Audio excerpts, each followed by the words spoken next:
Welcome in, everyone.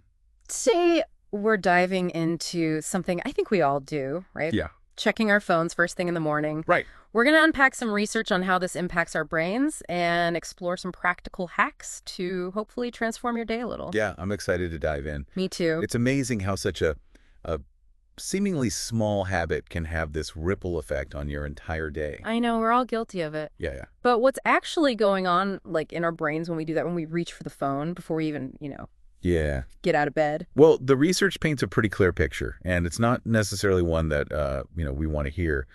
But that seemingly harmless scroll can actually deplete the valuable mental energy that we've gained overnight. Okay. It's like starting a race with a half-empty tank. You're essentially bombarding your brain with information and demands before it's had a chance to properly wake up and focus. That's such a good way to put it, that visual. But wouldn't a quick glance at headlines or messages, like, help you feel more prepared for the day? It might seem that way, but consider this. When we start our day with like this barrage of news, emails, social media, you're really priming your brain for negativity. You're more likely to focus on the problems, the stressors, the things that maybe make us feel inadequate, especially when that's like the first thing that we're seeing when we open our eyes. Yeah. Right. It's like that pit in your stomach feeling when you see a picture-perfect vacation and you're stuck in traffic. Right, exactly. But it's like that's happening in our brains before we even have coffee. Exactly. What about intentionally, though, seeking out positive content? Yeah. First thing in the morning, like a funny video or a heartwarming story.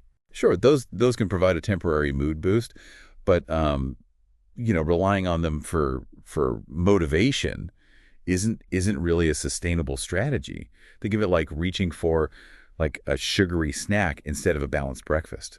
It might give you that quick burst of energy, but it's not going to set you up for like sustained focus and well-being throughout the day. Yeah. Right. It's about creating healthy habits that nourish our minds, not just provide these quick fixes. So we're talking about more than just when we use our phones. It's also about the type of content, right? Exactly. That we're consuming. Exactly. And the article kind of highlights some other times we should be mindful of our phone use, like right before bed. Oh, that's a big one for me. I'm definitely guilty of that, the scrolling before bed. Yeah.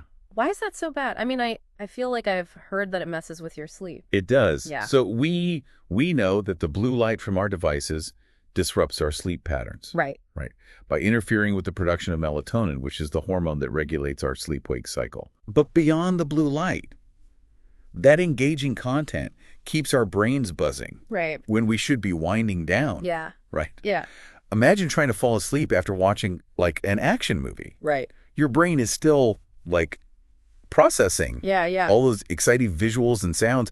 The same thing happens when we scroll through social media or engage in other, stimulating activities on our phone before bed. So we're basically telling our brains it's time to be active. Yes. Not to relax and prepare for sleep. Precisely. Yeah. And that can make it harder to fall asleep, lead to restless sleep. And even if we manage to get like a full 8 hours, we can still wake up feeling groggy and unrefreshed the next day. It's like we're giving our brains mixed signals.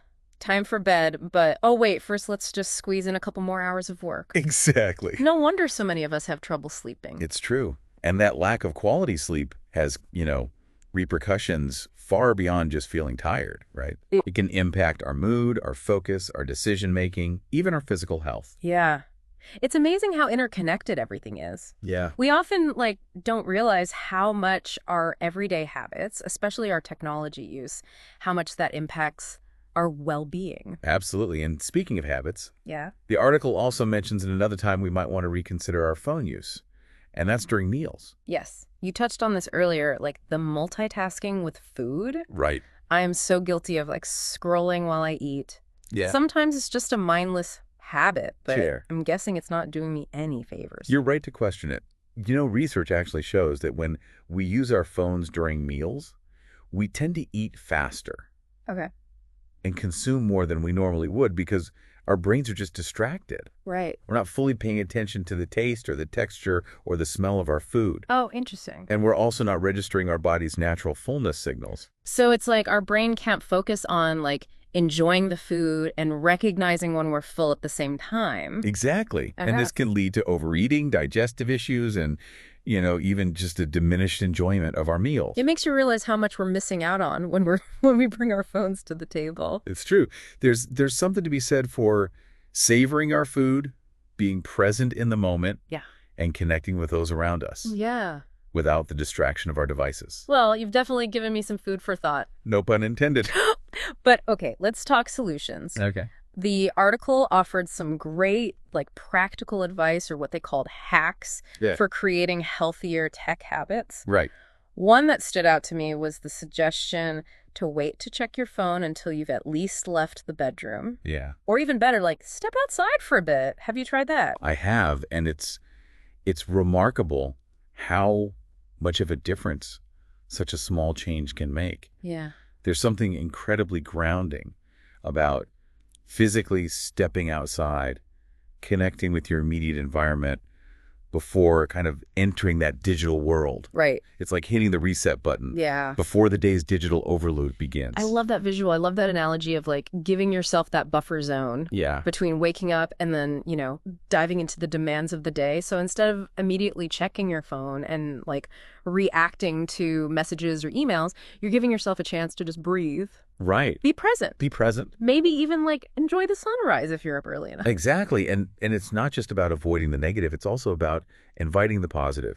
Taking a moment to appreciate nature, even if it's just a glimpse of the sky or, the feel of the breeze, can really shift our perspective. It can reduce stress.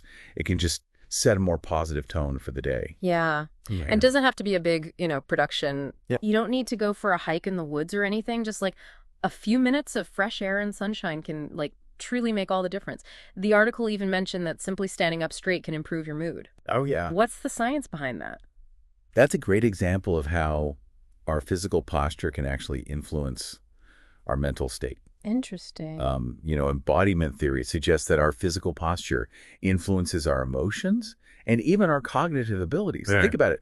When we're hunched over our phones, Right. we're literally closing ourselves off. Yeah. It's like our body language is mirroring that feeling of being overwhelmed or disconnected. Interesting. But when we stand up straight, Yeah. we open up our posture, and in a way, we open up our minds as well. Wow.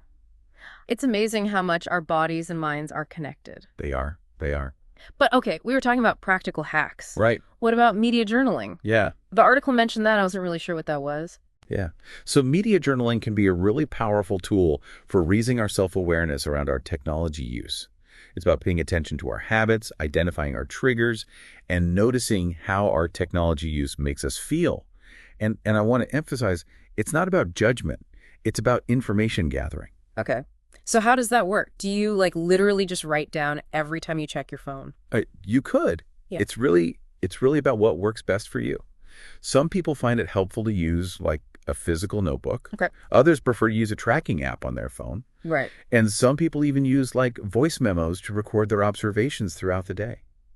The key is to find a method that feels comfortable and sustainable for you. Okay. You can start by simply noting how much time you spend on different apps or websites. Yeah. What triggers you to reach for your phone, and how do you feel before, during, and after using technology? So for example, if you notice that you tend to feel more anxious or restless Right. after scrolling through social media before bed. Right. Maybe you decide to implement a digital detox in the hours leading up to sleep. Okay. Or if you find that you're constantly checking your phone for work emails during, precious family time, you might set a rule to kind of silence those notifications during those hours. Right. It's about identifying those patterns and then experimenting with different strategies to create healthier habits. It sounds like a really personalized approach. It is. There's no one-size-fits-all solution. Exactly. It's about finding what works best for you and your unique needs and circumstances. Yeah. That's really refreshing to hear, actually, because sometimes it feels like, we're bombarded with all of these rules and restrictions around technology use. Right. But really, it's about finding what feels good for you. Absolutely. It's about reclaiming our power and making conscious choices Yeah. that support our well-being. It's not about demonizing technology. It's about using it in a way that aligns with our values and enhances our lives. Right. It's about being intentional, mindful. And maybe even a little playful with our tech habits. I like that. Playful. That's a good word for it. It doesn't have to be, all or nothing. It's about finding that sweet spot where technology enhances our lives without, taking over. Exactly. And speaking of, taking control, the article also talked about like setting boundaries, Yes. particularly with social media. What are your thoughts on that? Setting boundaries is so essential. It's about recognizing that we have the power to control our digital environments, Yeah. right? It's so easy to feel overwhelmed by the algorithms and the notifications and all of that, but we're not powerless, Right. right? We can choose to turn off those notifications. We can unfollow accounts that no longer serve us. We can curate our feeds in a way that promotes our well-being. Yeah. It's like creating that digital space that feels inspiring and uplifting Yes. rather than like draining or overwhelming. Well said. And it's okay to be really selective about who we allow into that space. Remember, you don't have to be friends with everyone on social media, and that includes people you know in real life. That's such a good point, and I think that's hard for people. It is. Like it can be like almost like emotionally difficult to unfollow or mute people even if their content is making you feel envious or, inadequate. It's understandable to feel that way. Yeah. But it's really, again, it goes back to prioritizing our own mental and emotional health. Think of it this way. You wouldn't feel obligated to eat everything that was offered to you at a buffet, would you? Right. You get to choose what you put on your plate, just like you get to choose what you consume digitally. I love that analogy. Yeah. Okay, so we've talked about like being mindful of when we use our phones, Yeah. the type of content we're consuming, the importance of setting boundaries. Right. What are some other like key takeaways here for our listeners? Well, I think the article really emphasized the importance of understanding our motivations for using social media. Are we using it to connect with others, to learn new things, to express ourselves creatively, or are we using it to escape, to numb out, to seek validation? It's about, again, just being honest with ourselves about why we're reaching for our phones and making sure that our actions are aligned with our intentions. It's about being conscious of our choices and when, recognizing when maybe our technology use is no longer serving us. Exactly. So what's like one small step listeners can take today to start creating healthier tech habits? I would encourage your listeners to try that media journaling exercise that we talked about. Okay. Start by simply noticing how much time you spend on different apps or websites. Pay attention to what triggers you to reach for your phone. And most importantly, notice how you feel before, during, and after using technology. Yeah. And once you have that awareness, you can start experimenting with different strategies to create habits that serve you better. Yeah. It's about taking back control and making technology work for us, not the other way around. Absolutely. Well, this has been so insightful. Thank you so much. Any final words of wisdom before we wrap up our deep dive today? Just remember, it's a journey, not a destination. Okay. Be kind to yourself, experiment with different strategies, and celebrate those small victories along the way. Beautifully said. Thanks for listening, everyone. We hope you've gained some valuable insights today into the impact of morning phone use and how to create healthier tech habits that serve you better.